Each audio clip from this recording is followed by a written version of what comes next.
Hi, my name is Chloe Chan. I'm a student from the BSN program at Ontario campus of West Coast University. I'm taking mental health and physical assessment this term. The following is my presentation for my application for the Oxford Honors Program this summer. My topic for this presentation is children lead poisoning. The topic of children lead poisoning seems to be so outdated since the blood lead levels, which I will refer as the BLLS in the followings, in children in the United States had greatly reduced since the past 4 decades. Um, However, on January the 16th, 2016, President Obama had declared a state of emergency in response to the water contamination crisis in Flint, Michigan, where many children have been exposed to a toxic amount of lead. According to CDC, today, at least 4 million households have children living in them that are being exposed to a high level of lead.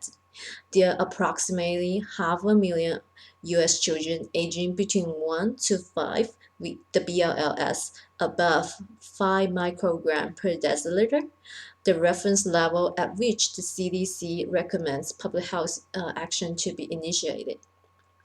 So, why the problem of lead poisoning in children matters so much? That is because lead, which is a type of heavy metal, can cause irreversible damaging effect on all the systems of the body, especially in the developing brain.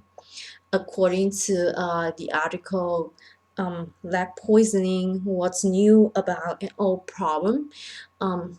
Lead can cause acute and chronic effects on children. The authors of the article points out that since the average BLLS has reduced greatly, children with lead poisoning rarely show common acute symptoms such as convulsion, coma, or death. But many studies have shown that even with the BLLS as low as 2 microgram per deciliter, lead will still cause harmful effects.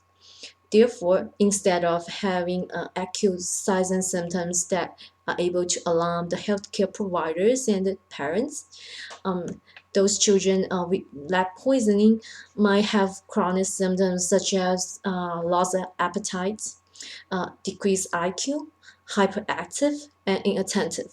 These signs and symptoms can easily go unnoticed when they first appear. When the parents finally find out lead is the culprit causing all the problems, the damaging might have been too far gone. As I mentioned, these damages are irreversible. The lead containing paints, which was once the main source of lead exposure, have been banned in many countries.